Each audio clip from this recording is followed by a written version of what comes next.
Welcome to Surya's TV. Good evening news. YSR Congress పార్టీకి మాజీ cricketer Ambati Rayudu రాజీనామాపై TDP నేత బుద్ధా వెంకన్న సెటరికల్ కామెంట్లు చేశారు. ఆడదా ఆంధ్ర అని జగన్మోహన్ రెడ్డి పెడితే అందులో నిజంగానే నెంబర్ 1 క్రికెట్ ప్లేయర్.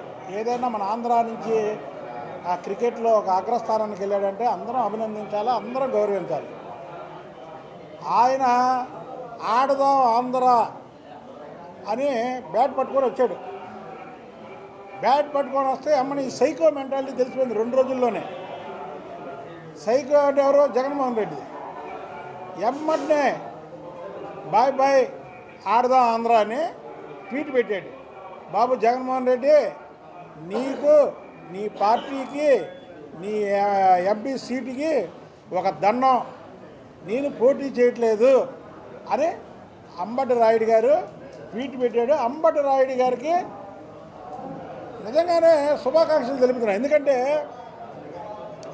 మీరు ఒక ఆటగాళ్ళు, క్రికెట్ ప్లేయర్, ఒక స్పోర్టివ్గా తీసుకునే మనస్తత్వం మీది. మీకు ఎవరి మీద కక్ష ఉండదు, మీ మీద ఎవరికి కక్ష ఉండదు. కానీ ఈ కక్ష సాధింపు మనిషి దగ్గరికి 2 రోజుల్లో వెళ్ళగానే మీకు రాష్ట్రంలో మున్సిపల్ కార్మికులు చేపట్టిన సమ్మె 12వ రోజుకి చేరింది. విజయవాడ కాళేశ్వరం మార్కెట్ వద్ద ప్రభుత్వం ముద్దునిద్ర వీడాలంటూ శనివారం కార్మికులు నిరసన కార్యక్రమం నిర్వహించారు. అందరికీ నమస్కారాలు. ఇవాళ రాష్ట్ర వ్యాప్తంగా అన్ని మున్సిపల్ పట్టణాల్లో, నగరాల్లో ఇవాళ ఎవరైతే పారిశుద్ధ కార్మికులు ఉన్నారో వీళ్ళందరూ కూడా పెద్ద ఎత్తున సమ్మె చేస్తూ ఉన్నారు. మరి ప్రభుత్వము, ముఖ్యమంత్రి జగన్మోహన్ రెడ్డి గారు నీరో చక్రవర్తి మాదిరి ఫిడల్ వాయించుకుంటూ తాడేపల్లి ప్యాలెస్లో కూర్చున్నాడు. ఆ నీరో చక్రవర్తికి జగన్మోహన్ రెడ్డికి ఏమీ తేడా కనపడలే.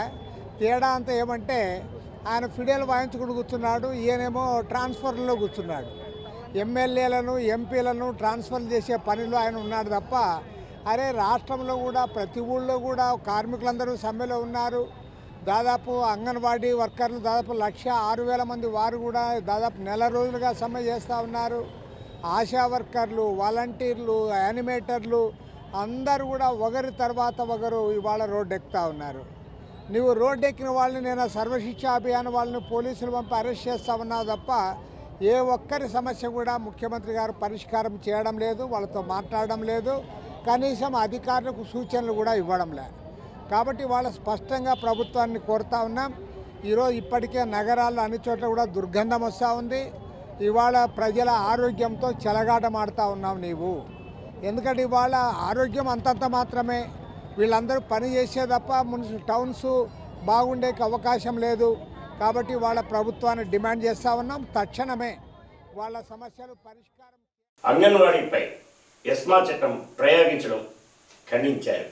గత 26 రోజులుగా రాష్ట్రంలోని 26 జిల్లాల్లో కూడా ఎంతో ప్రశాంతంగా అంగన్వాడీలందరూ కూడా సమ్మె చేస్తూ ఉంటే ప్రభుత్వానికి చీమగుట్టినట్టు కూడా లేకపోగా ఇవాళ ఎస్మా ప్రయోగిస్తామని చెప్పి వారందరూ కూడా బెదిరింపు దూరంలో ఇచ్చేయడం అనేది సరైనది కాదు. వాళ్ళ సమ్మెను రద్దు చేస్తామని చెప్పి, ఎస్మా ప్రయోగిస్తామని చెప్పి ఆ రకంగా బెదిరింపులకి ప్రభుత్వం పేర్కొంటారు. అసలు నేను అడుగుతా ఉన్నా, 1,06,000 మంది అంగన్వాడీ ఉద్యోగస్తులు, కార్మికులు, హెల్పర్లు వాళ్ళందరూ కూడా సమ్మె చేస్తే ముఖ్యమంత్రి గారు 1 గంట సేపు టైం కూడా కేటాయించడం.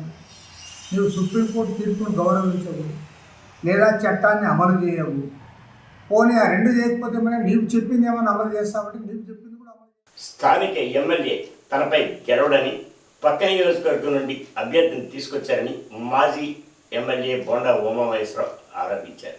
ఏది ఏమైనా ఈ నియోజకవర్గంలో ఇక్కడ ఉన్న స్థానిక ఎమ్మెల్యేని అతను మా మీద పోటీ చేయడానికి పనికిరాడని చెప్పి తీసి పక్కన పెట్టారు. పక్క నియోజకవర్గాల నుంచి అభ్యర్థులు తీసుకొస్తా ఉన్నారు.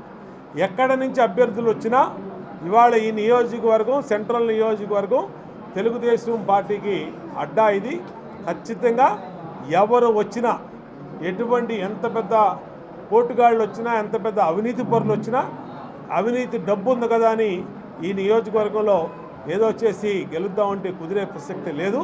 ఇవాళ ప్రజల్లో 5 సంవత్సరాల వైసీపీ జగన్మోహన్ రెడ్డి పరిపాలనలో పూర్తిగా అందరికీ కూడా ఒక ఏహ్యభావం ఏర్పడింది. ఇంత అవినీతి ప్రభుత్వం, ఇంత ప్రజల జీవితాలను పేదల జీవితాలను తలకిందులు చేసినటువంటి ప్రభుత్వం గతంలో ఎప్పుడూ లేదు. కాబట్టి సెంట్రల్ నియోజకవర్గంలో తెలుగుదేశం పార్టీ అద్భుతమైన విజయం చూడబోతూ ఉంది. ఎన్టీఆర్ జిల్లాలో 7 నియోజకవర్గాలు గెలుస్తాం, ఎంపీ గెలుస్తాం, సెంట్రల్ నియోజకవర్గం గెలుస్తాం.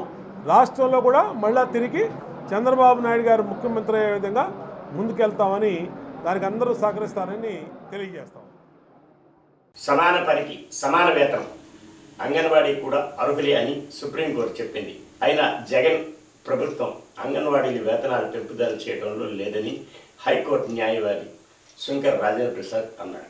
రెడ్డి గారు ఆయన పాదయాత్ర చేసేటప్పుడు రాజకీయ నాయకులు వాగ్దానం చేసి ఆ వాగ్దానాన్ని కనుక పాటించకపోతే వాళ్ళని మోసగాళ్లుగా మనం భావించాలని, వాళ్ళని ఏంటంటే చీపుళ్లతోనూ కొట్టాలి, బట్టలు ఓడదీసి కొట్టాలి అని అనేక విషయాలు మనకు చెప్పారు.